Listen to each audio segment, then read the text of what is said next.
강미숙은 30년 가르쳤던 아이들의 얼굴은 잊어도 그날 며느리가 한 말은 잊을 수 없었다. 어머니, 제가 승진했어요. 팀장이 됐답니다. 며느리 이하연의 목소리는 들떠 있었다. 첫 손주가 태어난 지 채 100일도 안 된 시점이었다.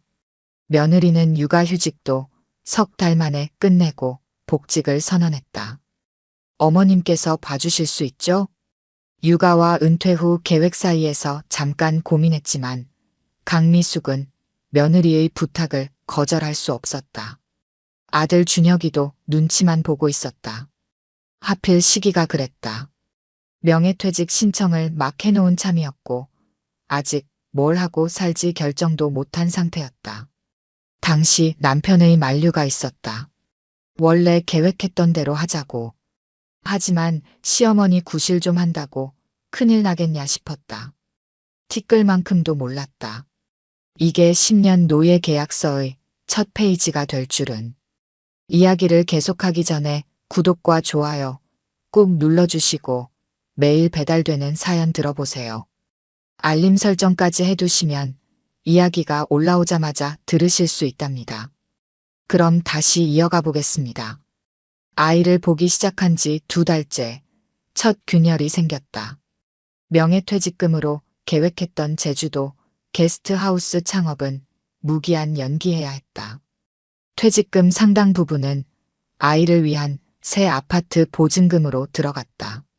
아파트를 큰 평수로 옮기는 김에 시어머니가 보태주는 게 당연하다는 듯 며느리는 입도 뻥긋하지 않았다.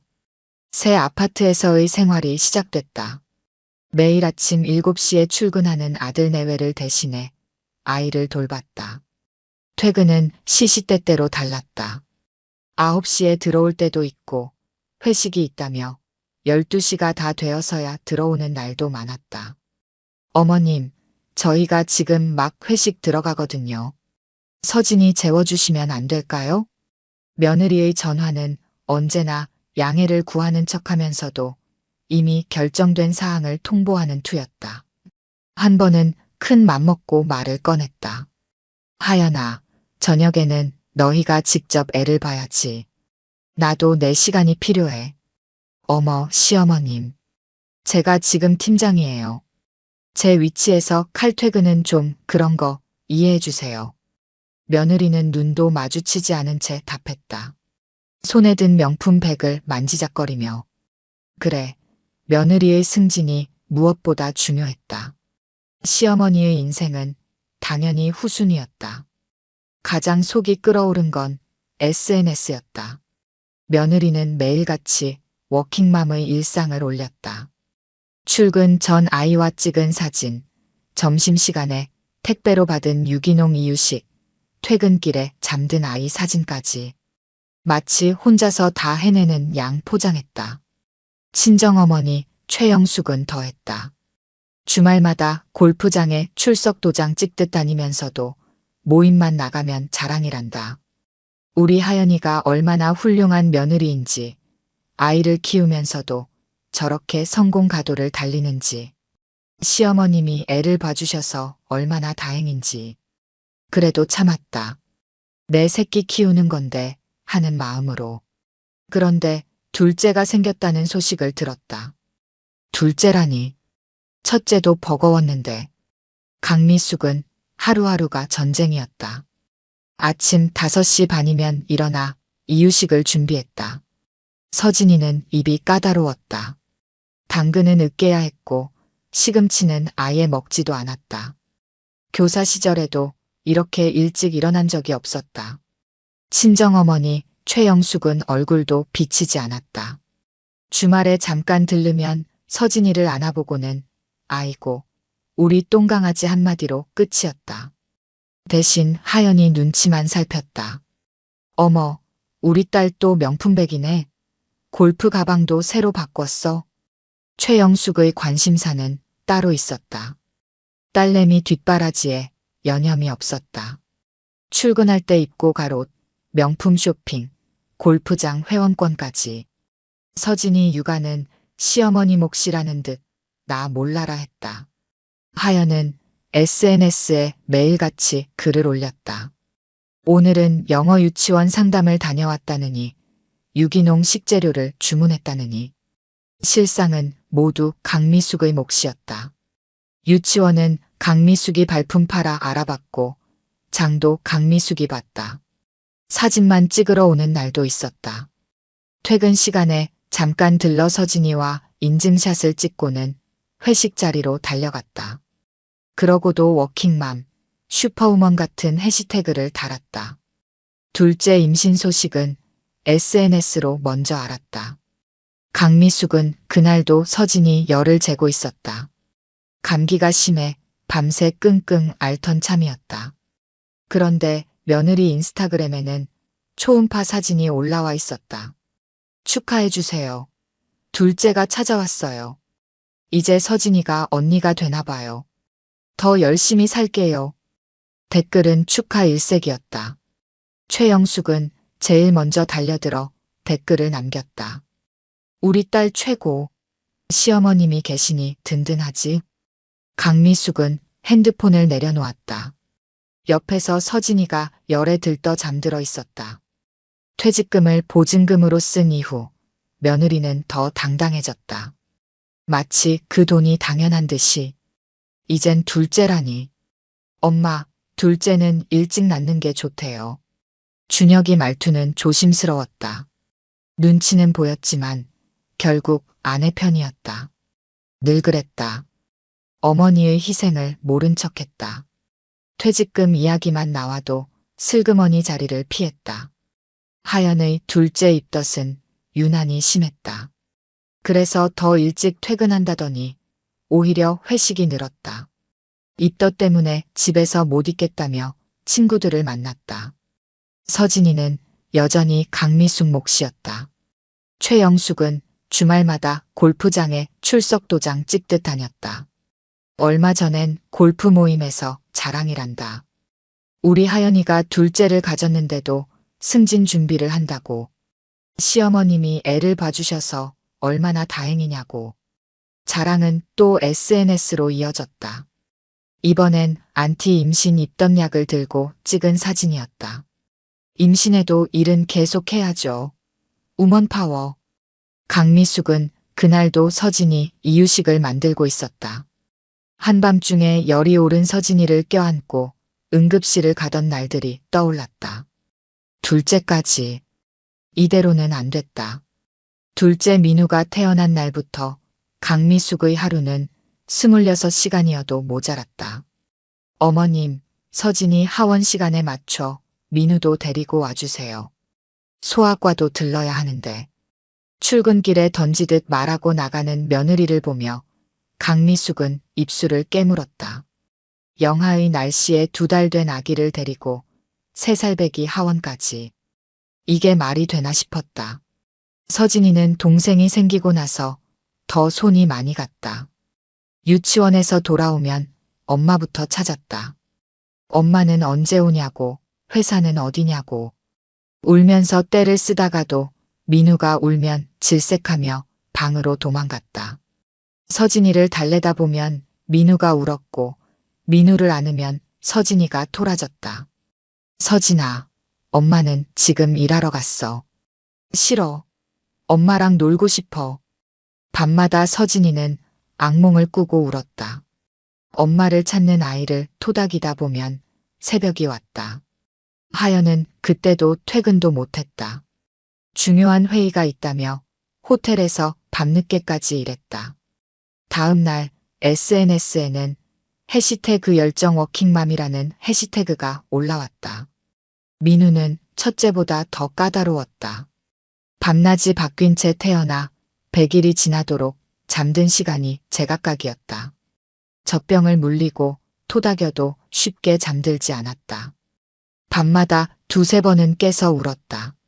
서진이도 덩달아 깨고 결국 강미숙은 한숨도 못 잤다. 아이들 둘을 데리고 마트에 가는 것도 전쟁이었다. 카트에 민우를 태우면 서진이가 투정 부렸다. 서진이를 태우면 민우가 울었다. 울고 떼쓰는 아이들 달래느라 장보기도 못하고 집으로 돌아온 날도 많았다. 하연이 너무 대단해. 애 둘 낳고도 팀장 달더니 이번에 또 승진. 안사돈 최영숙은 손녀 서진이 생일에도 얼굴만 비췄다. 케이크 사진 몇 장 찍고는 골프장으로 향했다. 골프 회원권이 1,000만 원 넘게 올랐다며 자랑했다. 시어머니가 애들 다 봐주니 편하다고 골프 라운딩 수가 늘었단다. 어머님, 민우가 또 아프다고요? 제가 지금 중요한 미팅 들어가야 해서. 서진이 간식은 제가 보냈는데 어머님이 챙겨주세요. 오늘도 늦을 것 같아요. 죄송한데 주말에 제가 골프 약속이 있어서 애들 좀 봐주시면 안 될까요? 매일 이런 식이었다. 할 수 있는 건 다 한다더니 결국 다 강미숙의 몫이었다. 시간이 흘러 민우가 2돌을 넘기고 있었다. 서진이는 이제 6살 한글을 떼고 있었다. 두 아이 모두 학원을 다녔다. 당연히 픽업은 강미숙의 몫이었다. 하연이가 진짜 대단하지 않아요? 승진도 하고 애들 교육도 완벽하게. 시어머님이 계시니까 가능한 거죠. 우리 하연이는 복이 많아. 다른 집 시어머니는 손주 하나도 안 본다는데 친정어머니 최영숙의 골프 모임은 점점 늘어났다. 딸 자랑은 더 심해졌다. 명절에 모이면 강미숙 앞에서도 거리낌 없이 떠들었다. 시어머니가 있으니 얼마나 좋냐고, 육아 걱정 없이 맘껏 성공할 수 있다고. 강미숙의 허리는 점점 더 굽어갔다. 아이 둘을 번갈아 안고 업느라 척추가 휘었다. 병원에선 수술을 권했다. 하지만 시간이 없었다. 서진이 학원 하원에 민우 어린이집 하원, 학원 데려다 주기까지 쉴 틈이 없었다. 엄마, 병원은 다녀오세요. 시간이 어디 있어. 내 마누라는 맨날 야근이고 아들 준혁의 걱정도 거칠애였다. 엄마 건강은 걱정하면서 아내의 야근은 막지 않았다. 어머니가 쓰러질 것 같다고 투덜거리면서도 결국 아내 편이었다. 올해 들어 하연의 회식은 더 잦아졌다. 임원 승진을 노린다며 밤늦게까지 술자리를 가졌다. 아이들은 당연히 강미숙이 재워야 했다. 11시, 12시가 되어도 연락 한 통 없었다. 어머님, 오늘도 늦을 것 같아요. 민우 기침이 심한데 약 좀 챙겨주세요. 문자 하나로 끝이었다. 민우는 그날도 밤새 열이 났다. 새벽 응급실을 혼자 다녀왔다. 하연은 다음 날 점심에야 전화를 했다. 미안하다는 말 한마디 없이 회의 들어간다며 끊었다. SNS에는 여전히 완벽한 워킹맘의 일상이 올라왔다. 아픈 아들 간호하느라 밤새웠어요. 엄마는 슈퍼우먼이어야 해요. 육아와 커리어 둘 다 완벽하게. 강미숙은 피식 웃었다. 밤새워 간호한 건 시어머니였는데. 그러던 어느 날이었다. 민우가 2돌 지난 지 얼마 안 됐을 때였다. 서진이가 갑자기 고열로 쓰러졌다. 소아과는 문을 닫았고 응급실로 가봐야 한다고 했다. 강미숙은 민우까지 데리고 택시를 탔다. 하연에게 전화했다. 받지 않았다. 문자를 보냈다. 읽지 않았다. 2시간이 지나서야 답장이 왔다.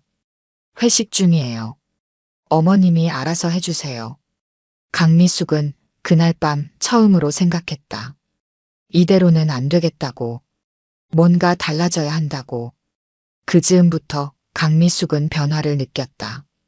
더는 참을 수 없다는 느낌. 곧 무너질 것 같은 불안감. 밤마다 잠들기 전 제주도 부동산 앱을 뒤적였다. 조용한 시골집, 작은 카페, 바다가 보이는 숙소. 도망가고 싶었다. 그러던 차에 하연의 태도는 더 심해졌다. 어머님, 이번에 승진하면 회사에서 MBA 보내준대요. 주말에도 수업이 있는데 어떡하죠? 주말까지 시어머니한테 맡기겠다는 소리였다. 평일도 모자라 주말마다 공부한다는데 아이들은 어쩌자는 건지. 하연은 이미 결정난 일을 통보하듯 말했다. 최영숙은 이번에도 한술 더 떴다. NBA 간다는 소리를 듣고 골프 동창회에 자랑이란다. 우리 며느리는 시어머니가 애들 다 봐주니까 공부할 시간도 있대. 부럽다면서들 난리야. 명절 때 한 말이었다. 강미숙은 부엌에서 설거지를 하다 그대로 그릇을 놓쳐버렸다. 손이 덜덜 떨렸다. 하연의 SNS는 더 가관이었다. 주말마다 올라오는 브런치 카페 인증샷, 친구들과의 모임 사진. 아이들은 보이지 않았다. 해시태그만 육아스타그램, 엄마 일상 같은 말로 채워져 있었다. 어머님, MBA 면접 준비한다고 이번 주말에도 스터디해요. 애들 좀 부탁드려요. 그날따라 강미숙은 무릎이 아팠다. 병원에서는 수술을 서두르라 했다. 민우는 또 기침이 심했고 서진이는 피아노 학원을 새로 등록했다는데 하연은 들은 척도 안 했다. 엄마, 제가 말해볼게요. 준혁의 말도 공허했다. 매번 그랬다. 아내 앞에만 서면 쭈뼛거렸다. 어머니의 고통은 보고도 못 본 척, 듣고도 못 들은 척. 그러던 어느 날이었다. 민우가 고열로 쓰러져 응급실에 실려갔다. 하연의 전화기는 꺼져 있었다. 준혁은 해외 출장이었다. 강미숙은 의사의 말을 듣다가 그 자리에서 쓰러질 뻔했다. 폐렴 초기 증상인데 왜 이제 오셨어요? 더 늦었으면 큰일 날 뻔했는데. 그날 밤 하연은 인스타그램에 글을 올렸다. 오늘도 야근. 워킹맘의 숙명이네요. 열정 워킹맘. 다음 날 하연이 들떠서 찾아왔다. 얼굴엔 화색이 돌았다. 뭔가를 자랑하고 싶어 안달이 난 표정이었다. 강미숙은 직감했다. 또 뭔가 자기 맘대로 결정해놓고 통보하러 왔구나. 어머님, 저 셋째 임신했어요. 강미숙은 며느리의 말을 듣자마자 쓰러질 것 같았다. 귀가 윙윙거렸다. 하연은 여전히 신이 난 목소리로 떠들어댔다. 이번엔 좀 더 오래 육아휴직 쓸 거예요. 6개월 정도? MBA도 있고 해서 그 이상은 어렵겠지만. 강미숙은 말없이 일어났다. 부엌으로 가서 찬물을 한 컵 따랐다. 목이 마르고 머리가 어지러웠다. 하연은 뒤따라와 계속 말을 이었다. 벌써 친정엄마한테도 말씀드렸어요. 너무 좋아하시더라고요. 시어머님이 계시니까 셋째도 가능하다고. 찬물 컵이 바닥에 떨어졌다. 하연은 말을 멈췄다. 강미숙이 천천히 돌아섰다. 그제야 며느리는 뭔가 이상하다는 걸 눈치챘는지 뒷걸음질 쳤다. 어머님? 나가. 목소리가 떨렸다. 하연은 어리둥절한 표정이었다. 네. 당장 나가. 왜 그러세요? 강미숙은 바닥에 떨어진 유리컵 파편을 보았다. 산산조각 난 유리 조각처럼 자신의 인생도 이렇게 망가져 있었다. 더는 돌이킬 수 없을 만큼. 그날 밤 강미숙은 오래전부터 준비해두었던 서류 봉투를 꺼냈다. 마침내 은퇴한 남편의 퇴직금과 전세금으로 마련한 제주도 서귀포시의 작은 집 계약서였다. 몰래 알아보고 몰래 계약금을 걸어둔 집. 도망갈 곳이 필요했다. 8년 동안 모아둔 통장도 꺼냈다. 2아이 키우면서 빠듯했지만 조금씩이라도 모아두었다. 도망갈 때를 대비해서. 통장엔 2천만 원이 조금 넘게 있었다. 하연이 계속 전화를 걸어왔다. 강미숙은 받지 않았다. 문자도 읽지 않았다. 아들 준혁도 연락했지만 무시했다. 대신 부동산에 전화를 걸었다. 네, 제주도 집 계약건 말씀하시는 거죠? 이번 주말에 오시면 됩니다. 강미숙 부부는 짐을 꾸렸다. 많이 싸지 않았다. 옷가지 몇 벌, 필요한 서류들 뿐이었다. 살면서 모은 건 별로 없었다. 있는 것들도 다 아이들 장난감, 아이들 옷이었다. 준혁이 현관문을 두드린 건 그날 밤이었다. 엄마, 이러시면 안 돼요. 하연이가 많이 후회하고 있어요. 문은 열어주지 않았다. 후회? 이제 와서? 강미숙은 가방을 마저 쌌다. 창밖으로 아들의 그림자가 보였다. 한참을 서성이다 돌아갔다. 아들에게 카톡을 보냈다. 이제 나를 찾지 마라. 내 보증금 지금 당장 돌려달라고 말하진 않을 테지만 다음 계약 때는 돌려주면 좋겠다. 다음 날도 하연이 찾아왔다. 이번엔 최영숙과 함께였다. 어머님, 문 좀 열어주세요. 얘기 좀 해요. 아니, 시어머니가 이럴 수가 있나? 자식 새끼 키워준다고 좋은 일 하시는 거지. 왜 이러세요? 최영숙의 큰 소리가 현관문 너머로 들렸다. 강미숙은 냉장고를 비우고 있었다.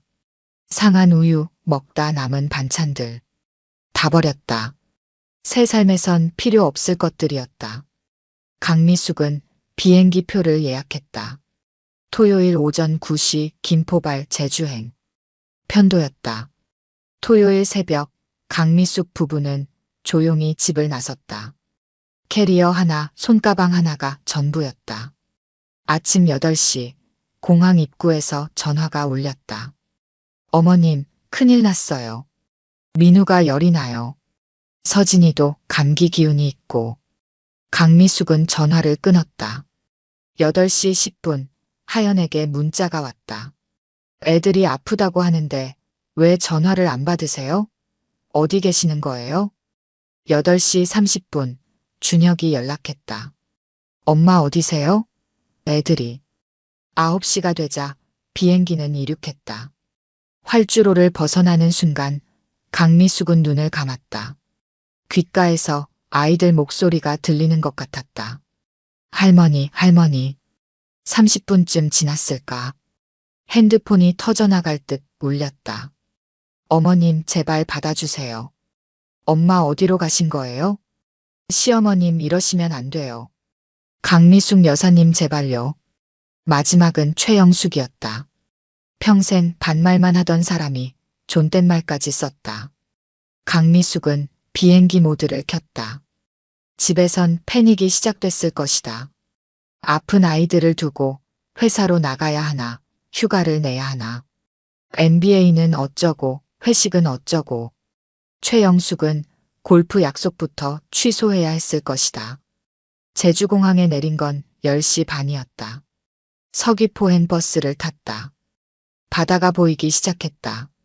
쪽빛 바다, 섬을 휘감는 찰랑이는 파도. 창밖 풍경이 달라지자 마음도 달라졌다. 새로 이사갈 집은 조용한 마을이었다. 귤밭이 보이는 작은 집. 서울의 새 아파트보다 10배는 더 좋았다. 좋은 건 좋다고 말해야 한다. 강미숙은 웃으며 문을 열었다. 11시 하연의 인스타그램이 업데이트됐다. 급성 폐렴으로 쓰러진 민우. 워킹맘은 늘 미안해요. 해시태그는 육아스타그램, 가족의 소중함이었다. 댓글이 달렸다. 시어머님은 어디 가셨대요? 애기 둘에 임신까지라며요? 혼자서 어떻게요 유유. 강미숙은 웃었다. 하연의 전화가 또 왔다. 이번엔 받았다. 어머님, 지금 어디세요? 민우가 어머님 찾아요. 제주도야. 네, 제주도요? 응. 이제 그만 키워줄게. 너희끼리 잘 키워. 어머님, 이러시면 안 돼요. 저 이제 셋째도. 강미숙은 천천히 또박또박 말했다. 그래서 더 도망친 거야. 둘도 벅찼는데 셋째라니. 내가 평생 너희 애들 키워주는 무급 도움이야. 그게 아니라 친정어머니한테 부탁해. 골프는 그만 치고 손주나 돌보라고 해. 하연이 울먹였다. 어머님, 제가 잘못했어요. 돌아오시면 안 될까요? 민우가 많이 아파요. 아, 그리고 이제 인스타그램의 시어머님 해시태그는 빼도 될 것 같다. 이제 없으니까. 전화를 끊었다. 귤밭이 내다보이는 마당에 빨래줄을 메었다. 서울에선 빨래도 건조기에 돌리기 바빴는데 이제는 햇살 아래 말리면 된다. 오후 내내 전화가 빗발쳤다. 최영숙은 악을 쓰며 전화했다. 도대체 정신이 어떻게 된 거야? 애들은 어쩌고? 이제 애기 엄마가 키워야죠. 아니면 외할머니가 키우시든가요. 이게 무슨 망발이야. 시어머니가 손주 키워주는 건 당연한 거 아냐? 당연하진 않아요. 전 이제 제 인생 살 거예요. 최영숙은 발악을 했다. 하연이가 얼마나 잘했다고. 승진도 하고 MBA도 가고. 그러니까 이제 그만큼 벌어서 어린이집도 보내고 도우미도 쓰시면 되죠. 밤이 되자 준혁이 또 전화했다. 이번엔 사정하는 투였다. 엄마, 제가 잘못했어요. 돌아오세요. 아니, 넌 잘못한 거 없어. 그저 마누라한테 잘 보이려고 엄마 등골 빼먹은 것 뿐이잖아. 12시가 넘어서야 전화가 잠잠해졌다. 강미숙은 마당에 앉아 바다를 바라봤다. 서울에선 이런 여유가 없었다. 아침 5시부터 밤 12시까지 아이들 뒷바라지에 하루가 순식간에 지나갔다. 다음 날 아침 하연이 인스타그램을 업데이트했다. 긴급 육아휴직. 아픈 아이들과 함께 있어야 할 것 같아요. MBA는 다음 기회에 해야죠. 해시태그는 육아스타그램, 현실 워킹맘. 댓글이 폭주했다. 시어머님은 왜 안 계신다는 거예요? 아니 평소에 시어머님 자랑하더니. 셋째 임신했다면서요? 강미숙은 마당 귤나무에 물을 주고 빨래를 널었다. 동네 시장에 가서 장도 봤다. 저녁엔 해변을 산책했다. 이런 게 일상이 되는구나. 아들 준혁도 변했다.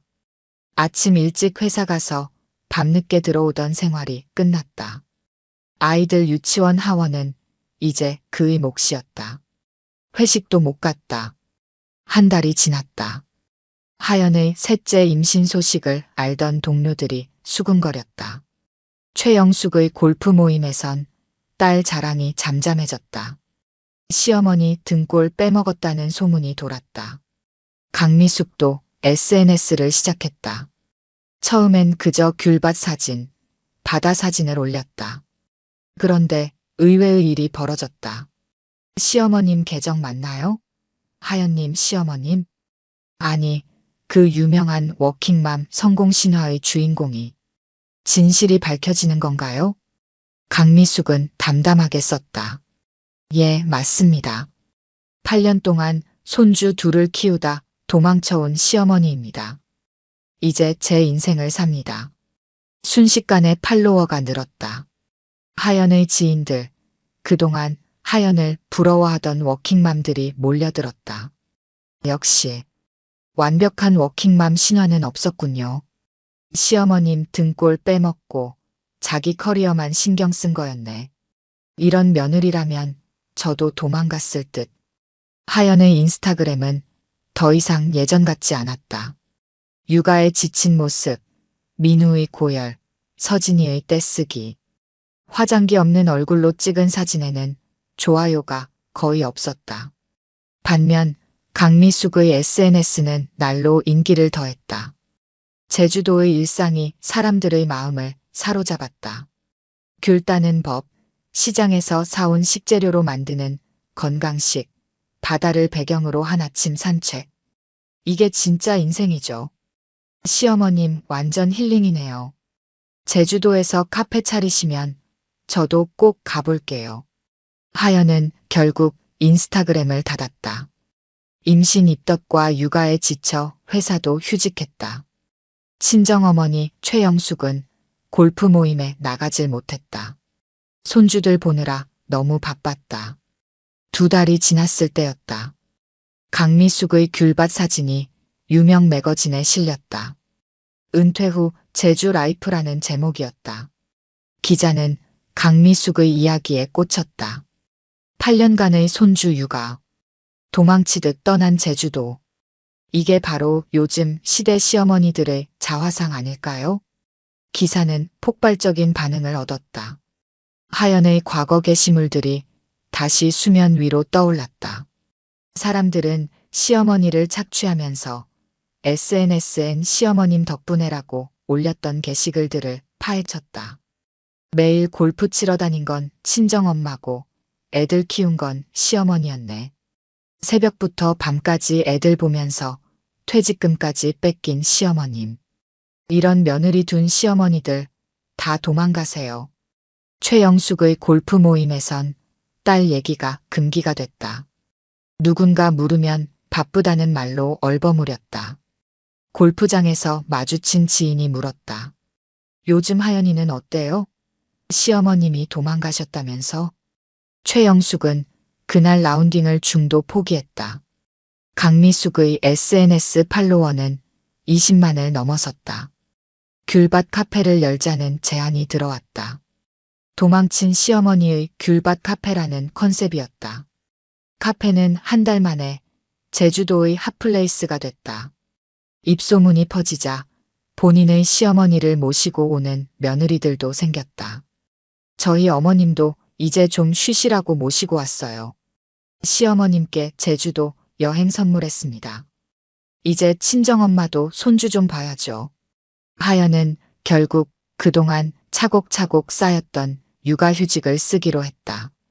MBA는 취소됐고 임원 승진은 물거품이 됐다. SNS에서 시어머니 팥한 며느리로 낙인 찍혀 너무 욕이 많아서 SNS는 폐쇄했다. 그 사이 제주도의 강미숙은 달라졌다. 귤밭 카페는 입소문이 났다. 도망친 시어머니의 휴식처라는 이름으로 SNS 스타가 됐다. 방송국에서 시어머니 탈출기를 다큐멘터리로 만들자는 제안도 들어왔다. 카페에는 며느리와 시어머니가 함께 화해하러 오는 경우가 많았다. 저희 어머님도 쉬셔야 할 것 같아서 모시고 왔어요. 어머님, 그동안 죄송했어요. 강미숙은 웃으며 커피를 내왔다. 귤밭에서 딴 귤로 만든 수제 케이크도 함께. 시어머니와 며느리가 마주 앉아 이야기하는 광경이 일상이 됐다. 어느 날은 낯익은 손님이 찾아왔다. 최영숙이었다. 골프 가방은 없었다. 쇼핑백도 없었다. 평소의 화려한 모습 대신 소박한 차림이었다. 앉으세요. 강미숙이 커피를 내왔다. 최영숙은 고개를 들지 못했다. 미안해요. 제가 다 잘못했네요. 최영숙의 손이 떨렸다. 골프채를 쥐던 손에는 이제 손주들 장난감이 든다고 했다. 아침부터 저녁까지 손주들 보느라 허리가 휘었단다. 이제 알겠어요. 시어머님이 얼마나 힘드셨을지. 강미숙은 묵묵히 귤을 깎았다. 그동안 손주들은 어떻게 지내냐고 물었다. 민우는 이제 감기가 나았대요. 서진이는 자꾸 할머니를 찾아요. 최영숙의 눈에 눈물이 맺혔다. 하연이가 많이 달라졌다고 했다. 육아휴직을 내고 처음으로 아이들과 제대로 된 시간을 보내고 있단다. 매일 아침 일찍 일어나 아이들 아침을 챙기고 서진이 유치원도 직접 데려다 준다고 했다. 아침에 일어나 보니 하연이가 고등어를 굽고 있더라고요. 인터넷 보면서 요리를 배우나 봐요. 처음 해보는 건데도 고집스럽게. 강미숙은 피식 웃었다. 며느리가 요리를 시작했다는 건 처음 듣는 얘기였다. 최영숙의 방문 이후 한 달이 지났다. 강미숙의 귤밭 카페는 입소문이 나서 제주도의 명소가 됐다. 시어머니와 며느리가 함께 찾는 곳으로 유명해졌다. 이제는 예약제로 운영했다. 어느 날 하연이 보낸 택배가 도착했다. 봉투 안에는 사진 한 장과 편지가 들어있었다. 사진 속 하연은 민우와 서진이를 데리고 장을 보고 있었다. 장바구니엔 생선이 가득했다. 반찬을 만들고 있는 모양이었다. 강미숙은 며느리의 변화가 신기했다. 레스토랑에서 외식만 하던 하연이 이제는 장을 보고 요리를 배우고 있다니. 편지에는 육아의 고단함과 시어머니에 대한 미안함이 가득했다. 친정어머니 최영숙도 달라졌다. 골프채를 내려놓고 손주들과 시간을 보내기 시작했다. 육아가 얼마나 힘든 일인지 이제야 알았다고 했다. 더 이상 딸의 커리어를 자랑하지도 않았다. 준혁도 조금씩 변했다. 이제는 주말마다 아이들을 데리고 공원에 갔다. 마누라 눈치만 보던 모습은 찾아볼 수 없었다. 퇴근 시간도 일찍 앞당겼다. 강미숙의 SNS는 더 이상 도망친 시어머니의 이야기가 아니었다. 제주도에서 찾은 새로운 행복, 귤밭과 바다가 있는 일상이 담겼다. 사람들은 이제 그녀를 인생 이막의 아이콘이라고 불렀다. 6개월이 지난 어느 날 하연이 제주도로 찾아왔다. 이번엔 혼자였다. 강미숙의 카페에서 조용히 귤차를 마시며 바다를 바라봤다. 더 이상 명품백도 화려한 옷도 없었다. 대신 장바구니와 앞치마가 손에 익은 주부의 모습이었다. 그리고 이제는 진짜 워킹맘이 되기 위한 계획을 세우고 있었다. 시어머니의 희생 위에 세워진 가짜 커리어가 아닌 진짜 일과 육아의 균형을 찾아가는 중이었다. 늦었지만 이제야 제대로 된 걸음마를 시작한 셈이었다.